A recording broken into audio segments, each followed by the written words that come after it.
मेरी शराब में भी तपस्वियों का तेज बह रहा है। आज अपना परिचय इसलिए दे रहा हूँ क्योंकि प्रणाम का परिचय देना हम भारतवासियों की परंपरा है। भारत, मैं उस भारत से आता हूँ जिसके होठों पर गंगा और हाथों में तिरंगा है। वो भारत जो कभी सत्यम शिवम सुंदरम, कभी वंदे मातरम और कभी पंजाब सिंध गुजरात मराठा द्रविड़ उत्कल बंगा है। मैं उस भारत से आता हूँ जो हर टुकड़ाए हुए की शरणस्थली बन जाता है और सात समंदर पार परदेशियों को भी अपने ब्रदर एंड सिस्टर कह के बुलाता है। मैं उस भारत से आता हूँ जिसने विश्व को हित उपदेश और कर्मयोग समझाया और खुद अपना पराया न समझ पाया। मेरा भारत कर मरने व अधिकार से गाता है। तीनों लोगों का स्वामी होकर भी माखन चुराता है और महाअवतार होकर भी माँ के हाथों मार खाता है। मैं गौतम के भारत से आता हूँ जहाँ जनहित के लिए एक राजपुत्र सन्यासी हो जाता है। मैं राम के भारत से आता हूँ जहाँ पिता की एक बात पर बेटा सिंहासन त्याग कर वनवासी हो जाता है।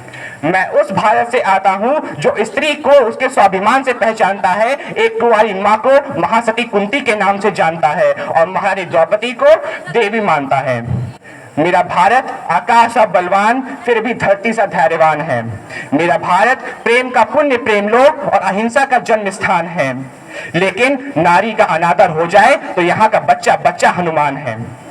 पढ़ो हमारा इतिहास, यो हमारे मस्तक पर लिखा है। मैं उस भारत से आता हूँ जो न कभी रुका, न झुका और न डरा है। मैं उस भारत से आता हूँ जो वीरता की वसुंधरा है। मैं उस भारत से आता हूँ जो शांति का पहला शंखनाद और मानवता का अंतिम आसार है। आज अपना परिचय इसलिए दिया क्योंकि प्रणाम करके परिचय देना हम भारतवासियों की परंपरा है। मैं उनको शब्द चढ़ाता हूँ, फूल नहीं मेरे पास। मैं उनको शब्द चढ़ाता हूँ। हिंद जिनकी जान था, नाम हिंदुस्तानी, मजहब जिनका हिंदुस्तान था। रक्त से रंग देते थे धरती को, अरियों की ललकार पर जय हिंद का नारा सदा लिखा रहता था जेलों की दीवार पर। अरे बदन पर बंधी थी बेड़ियां, दिल मगर आजाद था और रक्त के अंतिम कतरे में भी भारत जिंदाबाद था, भारत जिंदाबाद था। परंतु कोई आह नहीं, कोई पश्चाताप नहीं दिख रहा है, तो बस एक अलौकिक तेज और उस तेज में अटल विश्वास कि हमारा भारत अवश्य स्वतंत्र होगा। और 15 अगस्त 1947 को यह विश्वास प्रतिफलित भी हुआ। यह देश महापुरुषों का है, यह देश गुणी विद्वानों का, यह देश साधकों संतों का, यह देश वीर बलवानों का, यह देश वीर बलवानों का। गुणीजनों और महापुरुषों की उपस्थिति में हमारे देश की स्वतंत्रता तब तक अधूरी रहती जब तक यहाँ का संविधान न रचा जाए। अतः राष्ट्र निर्माताओं की छाया में 26 जनवरी 1950 को भारत का अद्वितीय संविधान लागू किया गया। संविधान तो लागू हो गया था, पर यह बात अब भी जहन में रखनी शेष थी कि भारत की गौरव गाथा बार बार दोहरानी है। प्यारा भारत देश हमारा, हम सब हिंदुस्तानी हैं, हम सब हिंदुस्तानी हैं। परंतु अभी भी भारत के सामने ऐसी विषम परिस्थितियां थी जो मानव के सपनों को खंडित कर देती हैं।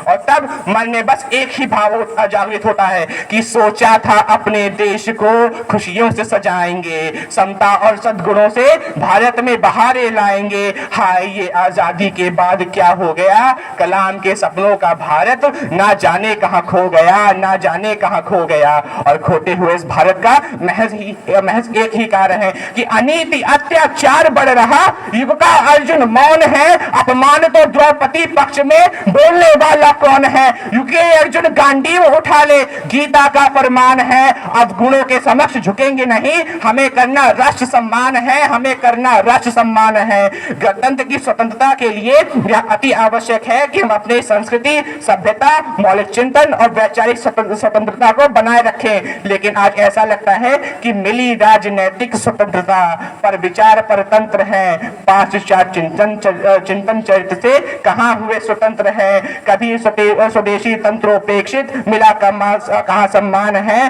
और किसी कोने में बैठा रो रहा संविधान है, और किसी कोने में बैठा रो रहा संविधान है। हमारे इस संविधान को प्रबल, सशक्त, सफल और प्रभावशाली बनाने का अधिकार अगर किसी को वो है तो वो सिर्फ और सिर्फ हम देशवासियों को, क्योंकि चुनाव के माध्यम से हम एक सुयोग्य और सचरित्र नेतृत्व का चयन करके अपने भारतीय संविधान को और परिपुष्ट बना सकते हैं। और ऐसे में हमें यह प्रण लेना है कि प्राणों में ले संकल्प शक्ति, मानवता के प्रति अचल भक्ति। तुम चढ़ोगे के शिखरों पर, इंद्रिय सुखों से ले विरक्ति, इंद्रिय सुखों से ले विरक्ति। और जिस दिन हम ऐसा करने में सफल हो पाएंगे, उस दिन हमारे देश का बच्चा बच्चा प्रलिप्सा और अनसम्मोहन त्याग कर परितों को गले लगाने लगेगा और एक ऐसे राष्ट्र का निर्माण हो जाएगा जो निर्भय, निष्पक्ष और निष्कलुष होगा। और तब हम यह कहने में पूर्णतः सक्षम हो पाएंगे कि कभी तिरंगे की छाया को शत्रु नहीं छू पाएगा।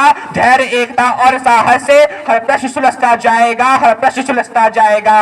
अंत में मैं अपनी वाणी को विराम देते हुए आप सभी से यही अनुरोध करूंगा कि अपने देश पर अपना सर्वोच्च न्यौछावर करने और उसे चरम उत्कर्ष तक पहुंचाने का दृढ़ संकल्प लें और मन में बस यही भाव रखें कि इस देश की कीमत जब जब हमने जानी है, हमारे देश का बच्चा बच्ची बना देश सेनानी है। जाति पाति भाषा और द्वेष का बीज पनपने ना देंगे।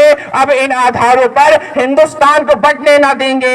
एकता के सतरंगों से सजाएंगे संसार को। गणतंत्र उपासक बनकर सच्चे उपहार देंगे राष्ट्र को, सच्चे उपहार देंगे राष्ट्र को। जय हिंद, जय भारत।